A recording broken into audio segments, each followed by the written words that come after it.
Oh no, Casemiro!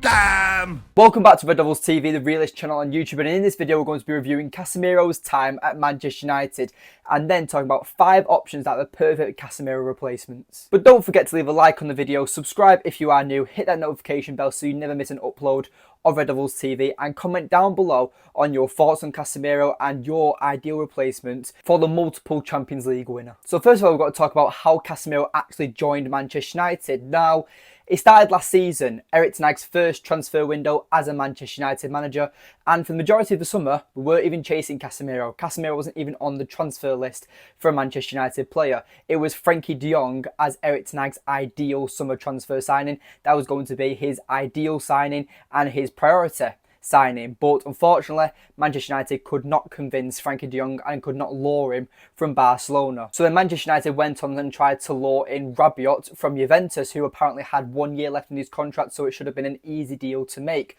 but another transfer that fell through, and due to agent issues we could not get the deal over the line. And then all of a sudden Manchester United have agreed £60 million with 10 million in add-ons on a 4-year deal with a possible 1-year extension for Brazilian midfielder Casemiro to join Manchester United. Despite Manchester United legends Gary Neville and Roy Keane claiming the signing of Casemiro to join Manchester United to be very desperate, as it was completed a week before the summer transfer window was going to close, Casemiro went on and heavily improved Manchester United's midfield and earned the respect of many Manchester United fans, Gary Neville, Roy Keane and many journalists who also criticised the transfer. Casemiro made an immediate impact, providing that leadership and quality that Manchester United's midfield has been neglected for so many years. I mean, when was the last time Manchester United had a natural holding midfielder? We've had to deal with Nemanja Matic, Scott McTominay and Fred in them lone 6 positions, and they just haven't worked out over the years. So seeing a player like Casemiro join Manchester United and provide the quality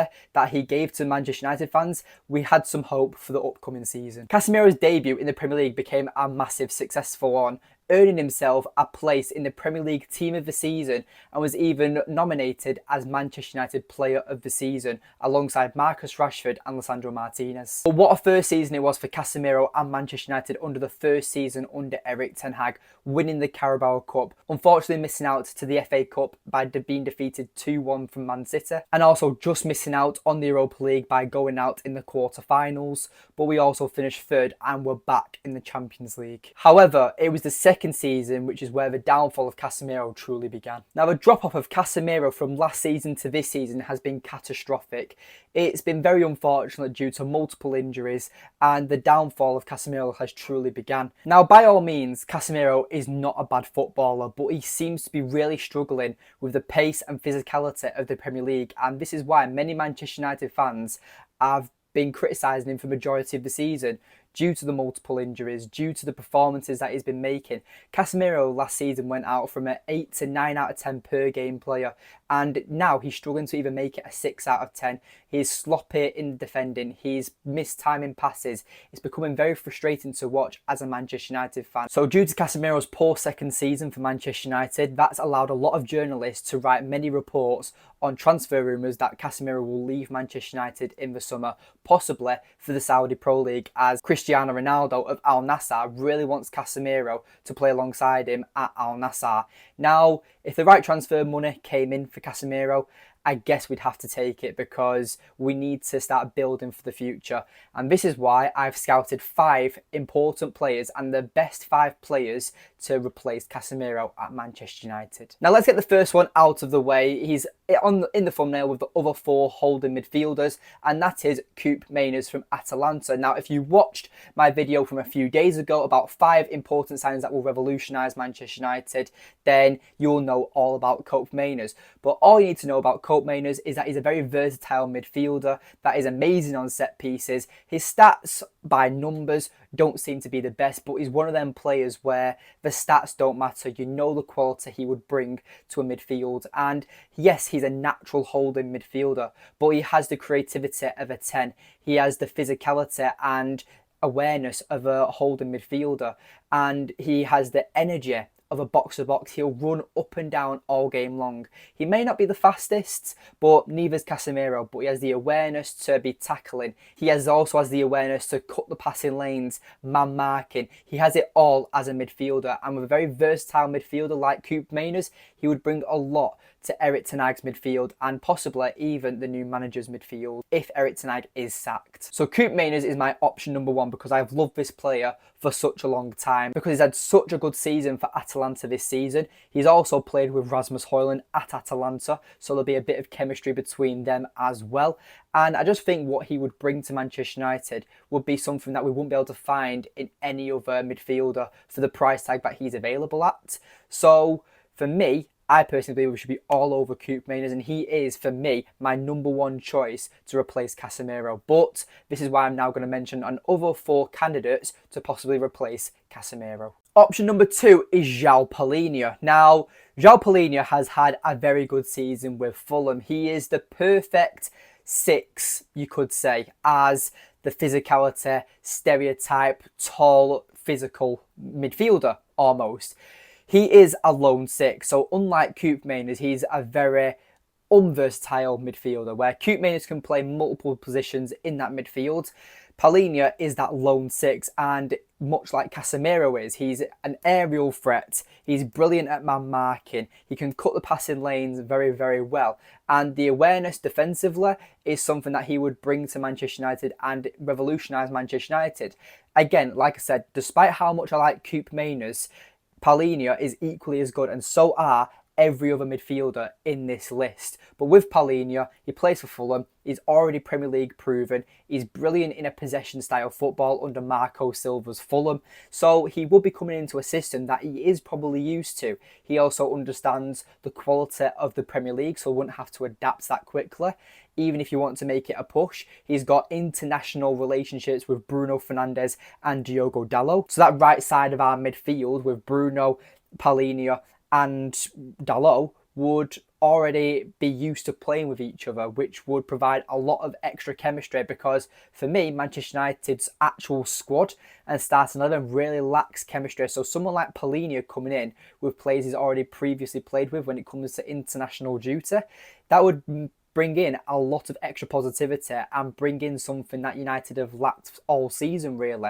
So I think João Palhinha is a great option for a Casemiro replacement. Now, player number 3 is probably going to be the best quality player of this list, and that is Joshua Kimmich. Now, I don't really need to say much about Kimmich. He's a very versatile midfielder. I keep saying versatile a lot in this video, but with Kimmich, he can play at right back, he can play as an 8, but more importantly, he can play as that holding midfielder role. Now, Kimmich will not come easy as a price tag. Now, as well, I forgot to mention the price tags of the other players. So Palhinha would roughly be around £50 million due to market value, and Coop Mainers would be around £40 million. But Joshua Kimmich will be about £70 to £80 million. So would be, you could say, the star signing of the summer if we went in for Joshua Kimmich. But Kimmich has it all. If you see the passing range of this player, he would provide something in our midfield which we lack heavily. He has the passing range of someone like Eriksen, but the physicality of Casemiro. He's a world-class player, and convincing him to join Manchester United when we don't even know where we're going to finish will be a massive challenge. But can we get it done? He's on this option because I think he's a world-class player and I'd love to see him in a Manchester United shirt. But the question is, can we get this signing done? And for me, I wouldn't say so. I'd say that Coop Mainers or Palhinha are the more realistic options out of everyone in this list. But there is another player that I'm going to mention in a minute. But I'd say out of the 5 players in this list, 3 of them are very, very likely to happen, but 2 of them are the ones I'm not too sure about, and Kimmich is one that I'm very unsure about, because I think with a Kimmich, he would go into a Liverpool or a Man City, a team that's ready and made for him.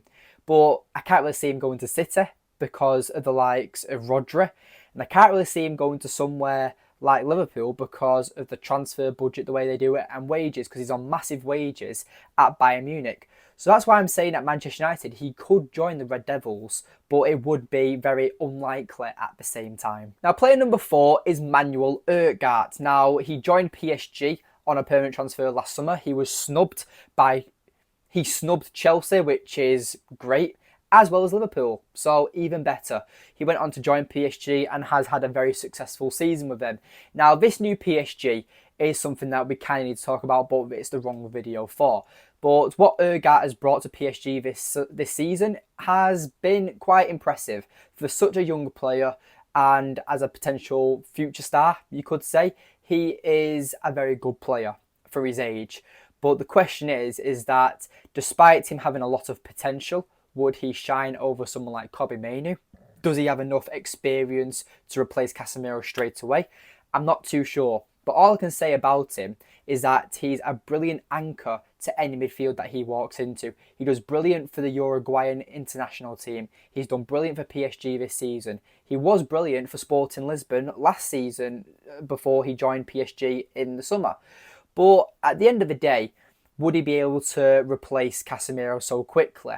I mean, if he's done it for PSG, he might be able to do it for Manchester United. But being that lone six would be quite difficult. But he would provide something that our midfield has needed and does need, that longevity, like with Casemiro. Because Manchester United also need to think about signings smartly.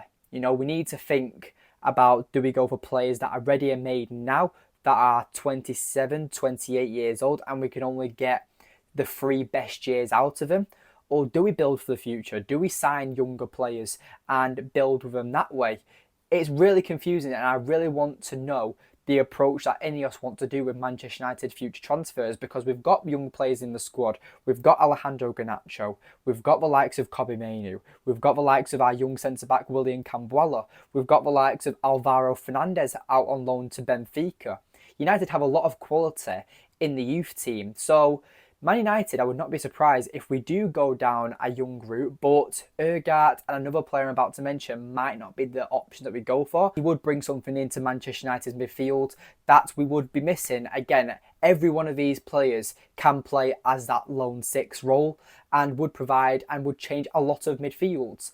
And I think the way Manchester United have been playing recently, we need a defensive midfielder that is brilliant at passing, who also can dictate the play and can also drop between the defenders and almost acts like a centre-back if we need to play as a low block if we're against someone like Man City or Liverpool. Now, I understand that's not the Manchester United way, but we have been forced to play like that a few times this season.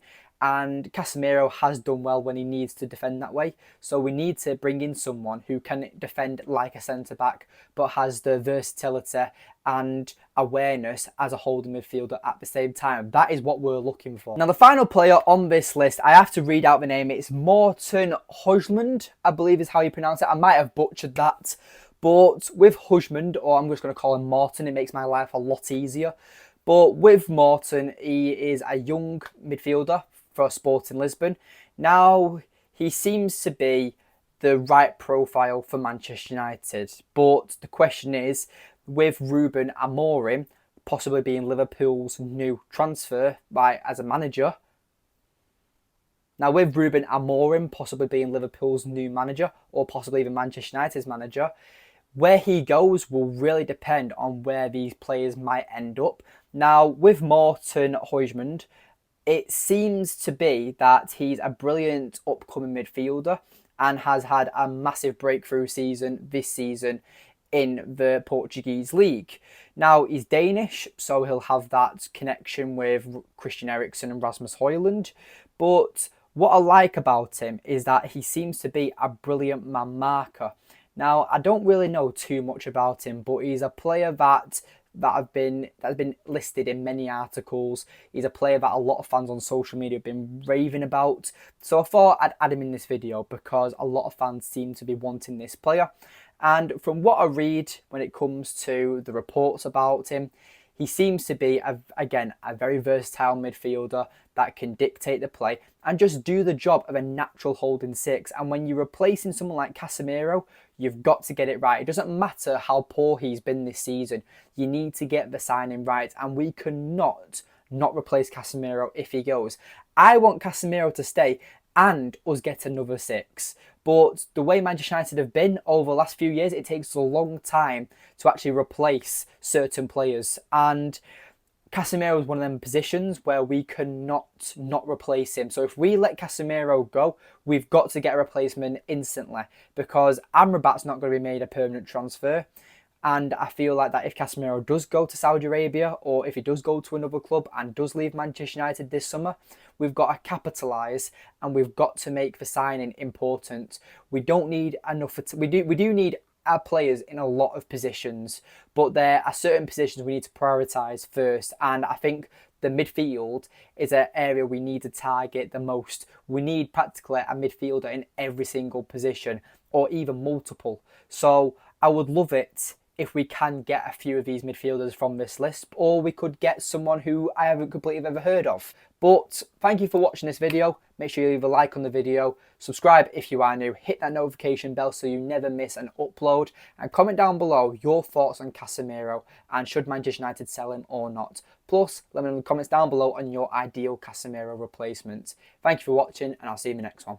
Take care.